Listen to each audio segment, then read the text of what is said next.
ಸಚಿವ ಡಿಕೆಶಿಗೆ ಬಿಜೆಪಿಯಿಂದ ಭರ್ಜರಿ ಆಫರ್ ಹೋಗಿದೆಯಾ ಅನ್ನುವ ಪ್ರಶ್ನೆ ಎದ್ದಿದೆ. ಯಾಕೆಂದ್ರೆ ರಮೇಶ್ ಜಾರಕಿಹೊಳಿ ಮೂಲಕ ಡಿಕೆಶಿಗೆ ಗಾಳವನ್ನ ಹಾಕಲಾಗ್ತಾ ಇದೆಯಾ ಅನ್ನುವ ಪ್ರಶ್ನೆ ಎದ್ದಿರುವಂತದ್ದು. ಡಿಕೆಶಿಗೆ ಡಿಸಿಎಂ ಹುದ್ದೆ ಆಫರ್ ಅನ್ನ ನೀಡಿದ್ರ ಸಾಹುಕಾರ್ ಅನ್ನುವ ಪ್ರಶ್ನೆ ಈಗ ಕಾಡ್ತಾ ಇದೆ. ರಮೇಶ್ ಜಾರಕಿಹೊಳಿ ಅವರು ಇಲ್ಲಿ ಮೇನ್ಲಿ ರಮೇಶ್ ಜಾರಕಿಹೊಳಿ ರಾಜೀನಾಮೆ ಕೊಟ್ಟು ಪಕ್ಷವನ್ನ ತೊರೆಯೋದಕ್ಕೆ ಮುಂದಾಗಿದ್ದೆ ಡಿಕೆ ಶಿವಕುಮಾರ್ ಅವರಿಂದ.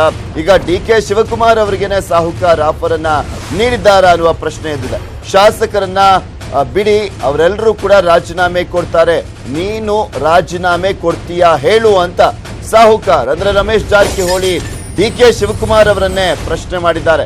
ನಿನಗೆ ಡಿಸಿಎಂ ಸ್ಥಾನ ಕೊಡಿಸ್ತೇನೆ ಅಂತ ರಮೇಶ್ ಜಾರಕಿಹೊಳಿ ಅವರು ಇದೇ ಸಂದರ್ಭದಲ್ಲಿ ಡಿಕೆ ಶಿವಕುಮಾರ್ ಅವರಿಗೆ ಹೇಳಿರುವಂತದ್ದು. ರಾಜೀನಾಮೆ ಕೊಟ್ಟು ನಮ್ಮಂತೆ ಬಿಜೆಪಿಗೆ ಬಂದ್ಬಿಡು, ನಿನಗೆ ಬಿಜೆಪಿಯಲ್ಲಿ ಡಿಸಿಎಂ ಹುದ್ದೆ ಕೊಡಿಸ್ತೇನೆ, ರಮೇಶ್ ಆಫರ್ಗೆ ನಾನು ಬಿಟ್ಬಿಡಪ್ಪ ಅಂತ ಡಿಕೆ ಶಿವಕುಮಾರ್ ಅವರು ಹೇಳಿದ್ದಾರೆ. ಈ ಒಂದು ಮಾಹಿತಿ ಲಭ್ಯವಾಗ್ತಾ ಇದೆ. ರಮೇಶ್ ಜಾರಕಿಹೊಳಿ ಅವರೇ ಡಿಕೆ ಶಿವಕುಮಾರ್ ಅವರಿಗೆ ಆಫರ್ ಅನ್ನ ಇಟ್ಟಿದ್ರು. ಬಂದ್ಬಿಡಿ ಸರ್, ನೀವು ಇಲ್ಲಿ ಬಿಜೆಪಿಗೆ ಹೋಗೋಣ, ಈಗಿರುವಂತ ರಾಜೀನಾಮೆ ಕೊಟ್ಟಿರುವಂತ ಶಾಸಕರು ಯಾರು ಕೂಡ ಮತ್ತೆ ವಾಪಸ್ ಬರೋದಿಲ್ಲ, ಸೊ ಹೀಗಾಗಿ ನೀನು ಬಂದ್ಬಿಡು, ನಿನ್ಗೂ ಡಿಸಿಎಂ ಸ್ಥಾನ ಕೊಡಿಸ್ತೀನಿ ಅಂತ ರಮೇಶ್ ಜಾರಕಿಹೊಳಿ ಅವರು ಆಫರ್ ಅನ್ನ ಇಟ್ಟಿದ್ದಾರೆ ಅಂತ ಹೇಳಲಾಗ್ತಾ ಇದೆ.